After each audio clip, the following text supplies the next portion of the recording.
Hello प्यारे बच्चों। इस वीडियो में हम एक के बाद एक न्यूमेरिकल सॉल्व करेंगे। तो सबसे पहला वाला न्यूमेरिकल है हमारा, इन a conductor 6.25 into 10 raised to the power 16 electron flow from its end A to B into second. Find the current flowing through the conductor. ठीक है, तो ये हमारा न्यूमेरिकल है और यहाँ पर जो E है यानी चार्ज ऑन इलेक्ट्रॉन वो गिवन है। तो 1.6 into 10 raise to the power -19 C coulomb. ठीक है, ये दिया हुआ है। तो सबसे पहले हमको क्वेश्चन को रीड करना है और उसमें जो भी डेटा दिया हुआ है उसको आउट करना है। ठीक है, तो ये देखो कैसे करेंगे। तो यहाँ हम लिखेंगे सॉल्यूशन या फिर आंसर भी लिख सकते हैं। सॉल्यूशन लिखने के बाद क्या करना है, जितना भी गिवन डेटा है वो आपको सॉर्ट आउट करके निकाल के लिखना है। तो यहाँ लिख देते हैं गिवन में क्या क्या है। तो गिवन में यहाँ पे दिया हुआ है, सबसे पहले देखो, in a conductor 6.25 into 10 raise to the power 16 electron, यानी यहाँ पर हमको इलेक्ट्रॉन दिया है, इलेक्ट्रॉन की क्वांटिटी दी है पूरी।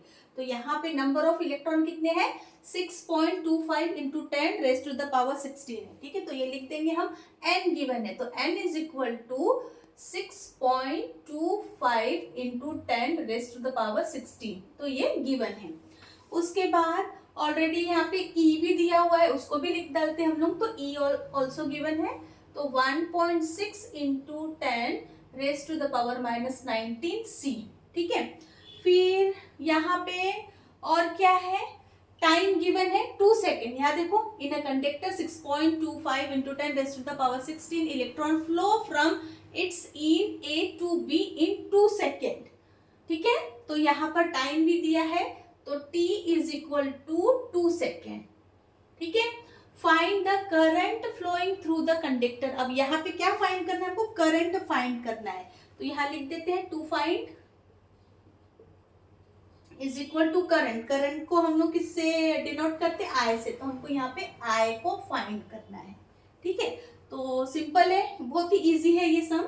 बस सॉल्व करते समय जो मैं आपको तरीका बताऊंगी, जो स्टेप्स बताऊंगी कैसे सॉल्व करना है, तो वो ध्यान से देखो और नोट करो। ठीक है, और खुद करके देखो बाद में। यहाँ पे आपको फॉर्मूला लगेगा,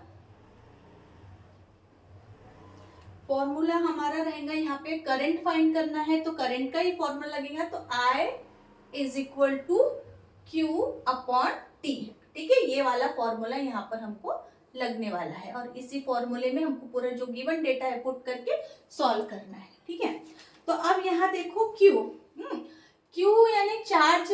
what is charge, charge is equal to number of electron into charge on one electron होता है। तो सबसे पहले ये Q को हम लोग यहाँ पे सॉल्व कर लेते हैं। तो Q is equal to N into E होता है।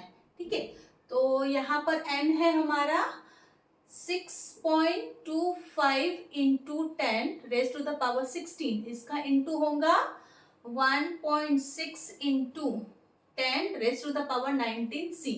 ठीक है, ये हमारा पूरा Q मिल गया।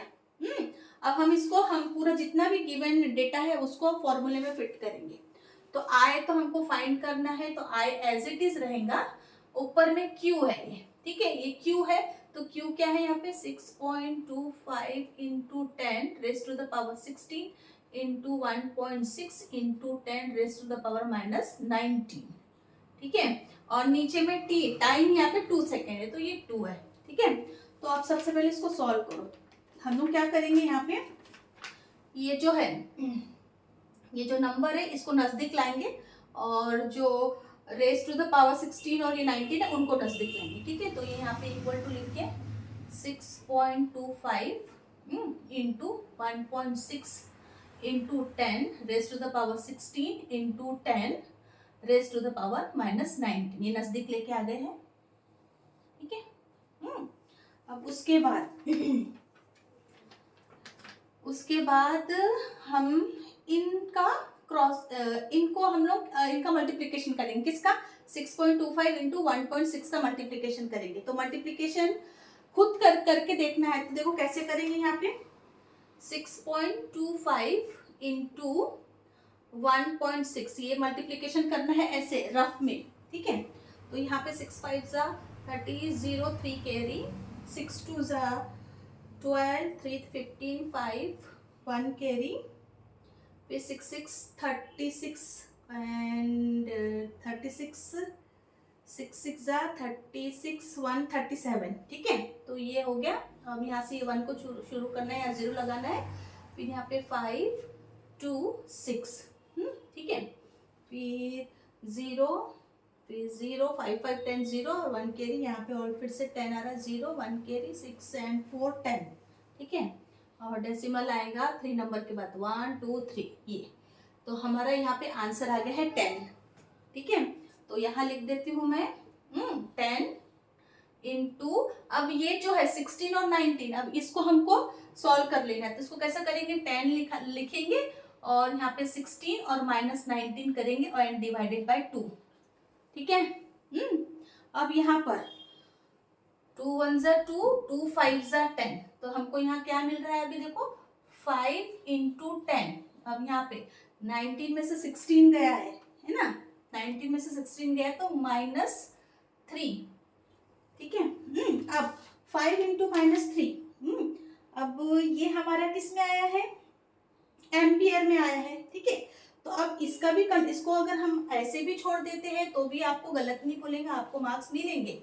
इसको ऐसे भी छोड़ देते, लेकिन इसके बाद अगर हम इसको ये जो है मिली एम्पियर में आया, तो एम्पियर में इसको कन्वर्ट करने के लिए कैसा करेंगे, इसमें इसका क्या मतलब है, 10 है minus raise to the power -3 है, इसका मतलब हो गया है कि जो है 1/10 में रेस टू द पावर 3 है। तो इसको कन्वर्ट करेंगे तो हमारा हमको मिलेगा 5/1000। ठीक है, क्यों, क्योंकि 10 रेस टू द पावर -3 का कितना होगा, 1000 होगा, है ना, 10 इंटू 10 इंटू 10 तो 1000 होगा, और लेकिन ये माइनस में है करके ये 5/1000 हो गया। ठीक है, अब इसको फिर बाद में कन्वर्ट करेंगे एम्पियर में, तो हमको मिलेगा 0.005। ठीक है, ये एम्पियर में मिल गया। अब हमको क्या करना है, इसको मिली एम्पियर करना है, तो इसको एम्पियर से मिली एम्पियर करना है, तो उसको करेंगे 0.005 इंटू फिर से 1000, तो ये आपको मिलेगा 5 MA। तो ये इसका आंसर है। ठीक है, अगर इसके आगे का इतना प्रोसीजर करना नहीं है और यहीं पर स्टॉप कर देते हैं आंसर इज इक्वल टू, तो भी इसको रॉन्ग नहीं कोई बोलेगा, इसमें मार्क्स मिलेंगे आपको। ठीक है, तो एक बार खुद करके देखना है, खुद कैलकुलेशन करना है। अगर नहीं समझा है कुछ भी चीज तो आप कमेंट्स करो और मुझको बताओ, तो मैं फिर से समझाऊंगी। ओके।